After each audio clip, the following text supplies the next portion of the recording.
One of the things I like to do in my spare time is sign up for people's challenges or launches or events, whatever you prefer to call it, and just see what they are doing that is working for them and try and see how we can apply those same principles to the clients that we have right now. So, someone's challenge that I recently studied is Eileen Wilder's challenge. If you don't know who she is, she's a pretty baller in the space. She helps people with challenges, with presentations, and that kind of stuff. And she's pretty amazing at what she does. And she has this challenge called the Supernova Offer Challenge. And I signed up for that challenge. I went through it. They're already prepping for the next one, January 12th, because they do this once a month. And it's pretty rinse and repeat, to be honest. They just have one system. They only make a few tweaks to it every single time, and they make $1 million from doing this every single month. So I know they make at least $1 million from the launch because the offer is about 25K and they sell out about 50 spots. So I know for a fact that they make millions of dollars from this. In this video, I'm going to be walking you through what her system looks like on the back end when the challenge should actually end. Because one of the biggest misconceptions that I see is thinking once your challenge should end, you should not keep trying to convert people into your offer that you made during the challenge. Most people just end the promotions and everything after the challenge ends. But one of the things that we found is when the challenge ends, we tend to see an extra 50+% in sales coming. So if we sold about 10 spots during the challenge, we would potentially sell about 5 to 10 additional spots during the challenge. And very recently, we've been seeing that be like 100% increase, meaning if we sell about 10 spots during the challenge, we would sell an additional 10 spots after the challenge should end. So there's so many things that you can do when your challenge should end to still keep squeezing more revenue out of the system, just so you can truly maximize it. And I'm going to walk you through Eileen Wilder's system. So we personally have a manual system that we also add on to this that makes it so that we can even squeeze even more revenue from the system. But the main idea behind this video is just to show you her own system. It's pretty automated. You only have to set it up once, and then you can keep using this over and over again for your challenges. And then once you have this, it's pretty much good to go. So if you're not familiar with me, my name is OP, and we run a marketing company where we help high-ticket coaches who are struggling with unpredictability in their revenue, who have been stuck in the revenue plateau for quite some time. We help them get more clients online pretty much. And we've signed over 3,000 plus clients for the deals that we've worked on. We've made millions of dollars from those deals for those clients. The first thing that she does after the challenge should end is send them the replay. So for some challenges that you would do, you are not giving everyone the replay. Maybe only your VIPs get the replays. But the bonus sessions that she sends people the replays to that. And it makes so much sense to do that because that was not part of like the promise that you made. And she's just trying to buy some more goodwill. So you said you were not going to share replays to anyone who is not VIP. That's cool.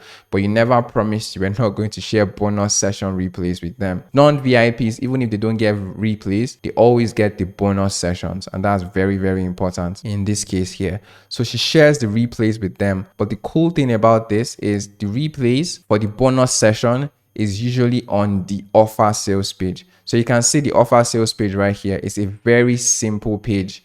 And all she does is just states what they are going to get, which is the $1 million workshop, states when it's going to start.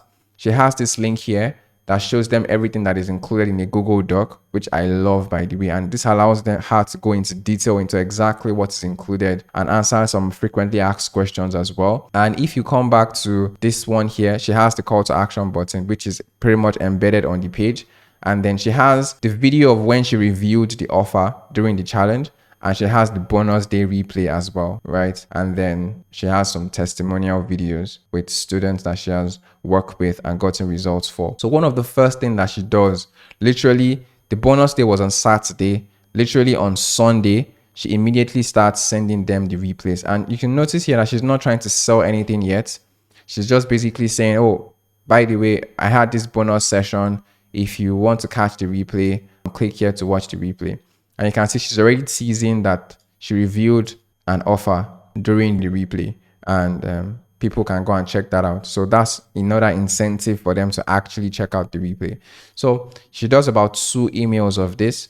Like, I want to make sure you are caught up so that you're not left behind. Click here to watch the replay. This has been an incredible week. I'm super excited to see your business explode. So she's even encouraging them, because the challenge is a very value focused approach. They are genuinely teaching these people a lot during the challenge. So you have to be careful not to, like, once the challenge should end, you just flip into this person that is trying to sell your course by all means, or sell your coaching program by all means. You don't want that to be the case. You want to still feel like, oh, I'm still here to support you, especially when you do a paid challenge, by the way. I'm still here to support you. You've paid for this challenge. You've gotten a lot of value from this challenge. I'm still here to support you. But if you want to take this to the next level, if you want us to continue working together, then you have this option here for you. But otherwise, you can keep doing what you're doing and you can still get value from the challenge. So that's basically what they're trying to do here. The next day, which is on a Monday, I think, they basically review the fact that they just launched a brand new offer. I don't know how long she has been doing this challenge for, but this is definitely not the first time that she has been doing this challenge. She's done it a lot of times, and they do this every month. So it's rinse and repeat. Every single month, rinse and repeats. They're making a couple $1,000,000 from running these challenges every single month. The idea behind this is she still frames the offer as a brand new offer. And you want to try as much as possible to always do this. Like, try and frame your offers as brand new. Like, you're just launching this for the first time, because new is a very strong emotion. People like new stuff. So whenever you have the opportunity to frame your offer as, oh, this is this new thing I'm just launching, this is this new thing I'm just starting, it tends to work extremely well. And even if the offer is not new, you're not technically lying, because if you are doing your job right as the coach, you're meant to constantly be updating your offer. You're meant to constantly be updating things in your program, adding new modules, adding new elements, and so on and so forth. So you are not technically lying by saying, oh, this is a brand new thing you're just launching. It's just marketing spiel. And the idea here is you're obviously always updating your offer. This is a new version of the offer. And you can just frame it as that I'm launching a new version of XYZ offer. To give them that brand new feeling is extremely important. So that's what she does here. And this is just basically an introduction into the offer, where she still uses that frame of, oh, the challenge has been amazing. You've learned a lot from this challenge. If you want to keep experiencing this outcome at a much bigger and faster scale, if you want to get XYZ outcome, click here to check out this video. Click here to check out the replay. Click here to go back to the page. So you can see there are so many call to actions on this page. Like, there's like 1, 2, 3, 4, 5, 6. You just want them to come to this page, as many people as possible to come to this checkout page. Is extremely good. It's extremely important for doing something like this. And then she sends another email where she reveals a bonus, and this bonus is the lifetime access bonus. So I absolutely love lifetime access bonuses, because if you have a program that is limited to a specific time, like, oh, I have a 90-day program, I have a 6-month program, when you can add lifetime access as a bonus, it tends to really move the needle, because a lot of people are going to feel like, what if I can't complete everything in 90 days? And they have this fear, this pressure, and so on and so forth. So if your program is 6 months, 90 days, and you can frame it as, oh, by the way, you're going to get lifetime access to this as a bonus that is limited to this specific time, that tends to move the needle. I can't remember where I learned this from, but the person calls it resistance dissolving bonus. Like, when a prospect is already on the edge, and then you can add something like this, it just moves them over the edge. It's similar to what Russell Brunson does, which is popular ClickFunnels webinar, where he says, oh, I'm going to give you 1 year access to ClickFunnels as part of the offer stack. And then at the end, it reveals a bonus and says, you know what? Forget the 12-month access. If you sign up right now, you're going to get lifetime access to this software. And that tends to work insanely well. So this resistance dissolving bonus is extremely important. And just to be clear, I think the actual offer was 12 months access, and then the original one was like about 1 month, and it was like, oh, I'm going to give you 12 months to this software. I think it's the same thing pretty much, where you give them a limited time offer as the main offer in your offer stack, and then at the end you now say, oh, by the way, I'm going to give you more time to spend with this software at the highest tiers, and so on and so forth. So that's exactly what she's doing here. And she starts by telling a story of of her first experience when someone said lifetime access, and she was like, you know what, this is actually what I'm going to be adding to my offer moving forward. So this is really good. We always encourage clients to do this on the deals that we work on. So if you can add lifetime access, extremely good for you. Then the rest of this is just testimonials and case studies, pretty much. Because the biggest objection you would run into is, will this work for me? Is the biggest objection you will mostly run into. So having that be the thing you address through testimonials and case studies is very, very important. So everything she does from this point forward is just overcoming likely limiting beliefs people might have with proof. And proof is super duper important, right? Just overcoming beliefs that people have with proof. So that's what she does here. And then she does it here again, like more proof. This is somebody else and a different type of proof. If you keep going, Hannah, a different type of proof.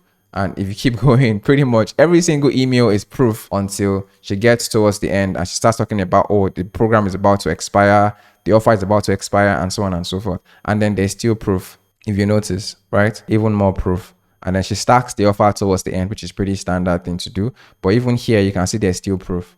So there's proof in every single email until we get to the end. And then she introduces financing. So financing is very important if you have a high ticket offer. And you typically want to have at least one email where you say something like this, where, we've newly added financing. Even if you've had it before, like it's been part of it before, you want to say, we've newly added financing options to this. And you can basically check it out. As a result of working with us, you can get financing options as well. And here she just sends them to book a call with our sales team. And that's what we'd like to do as well for the clients that we have. Like when you have stuff like financing and you do high tickets on a challenge, you can't just send them to a page because there are different financing options. They might have questions and so on and so forth. So you want to send them to a sales team when it comes to financing. So if you're interested in financing, click here to book a call with my team and they will answer any questions that you have, pretty much. And you can see this calendar right here. Supernova offer, expiring offer, Q&A call.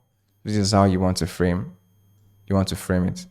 And you want to state what the call is going to be about. So it's good if the calendar actually resonates with what you're telling them to book a call for. So you can see there's the person's name, there's the team, and then they say the offer challenge, expiring offer. This is to add some urgency so people can actually book the call, and then Q&A call here. And then they have this thing where, if you're ready to go all in, you can see they put hashtag all in here. So you want to make people purchasing your offer feel like them latching onto a new identity, right? And this is just them going all in. If you look at the URL here, it's /all in, right? And even the call to actions here is all in. Even during the challenge, they kept on saying the fact that, if you want to go all in, click this link to go all in, and so on and so forth. So that's why they have that hashtag here, which is a really cool thing as well. Once this should expire, the next thing that they do is try and get you to book a call as a last ditch effort to getting people to join the actual program. So how they do this is by framing the call as a benefit to the prospect, because they are going to help you solve a problem on the call. And usually the problem you want to frame this around has to be the problem people are most looking to solve. A problem that if you solve this problem for people, then it makes more sense for them to join your offer. And in this case, it was helping them with their offer, because they came to the challenge because they wanted to learn how to fix their offers, because it's a Supernova offer challenge. And then in this challenge, she helped them fix their offer. So if you want us to help you fix your offer personally one-on-one, then you can book a call with our team. So that's exactly what they do here. And normally we do this as well, but we don't frame it as, we're going to help you achieve XYZ outcome on the call. So for example, we have a challenge where we say, this is the nurse exit plan challenge, for example, where I'm going to show you how to exit the bedside. So we would frame this call as, click here to book a call for us to personally give you a plan to exit the bedside. So that's exactly how we would frame this. So whatever your challenge is about, that is what appealed to them. That's what make them register. You want to frame the call as you personally helping them do that thing. And then when they come on the call, you just take them through the normal sales process. You ask them questions about the challenge. You try and provide some value. You ask them about their offer, about the thing they came to the call with. You give them some advice, and then you pitch them the program. So this is a very cool way to still frame people booking a call as a benefit to them and squeeze more extra cash from the process. And then we just keeps repeating this over and over again. I'll create or fix your high ticket offer, enroll more clients, personal help with your high ticket offer. And she just keeps doing that.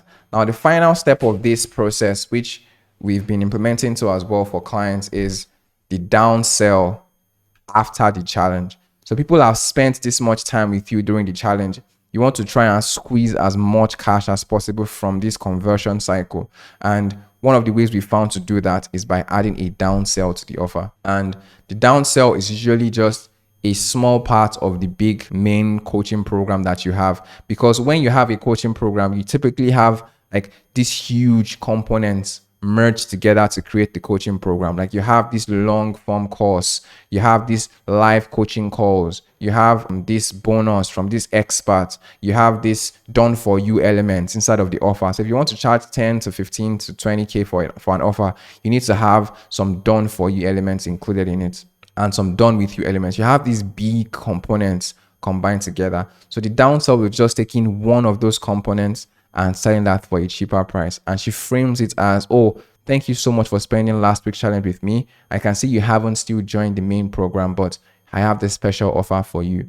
And she sends them to this page. And this page basically just offers a small part of a big offer to these prospects. So we always want to have the downsell. If you have any offers, we do this for clients, but the way we do it is we frame them as promos where we say, oh, Black Friday, and then we give them like a discount on the offer. And then we've done it for like birthday. We always find a way to anchor it around a promo so that it makes it even more cool, and the people are more incentivized to actually join. But you don't need to frame it around the promo. Just frame it as, oh, I saw you didn't join the main program. I want to extend this invitation to you as a bonus. Thank you so much for joining the challenge, and you can join this downsell offer if you could not join the main one. And that's basically what she does here. And this will allow you to squeeze even more cash from the system. And you can see she just sends a couple of emails about it as well, getting them to watch the video.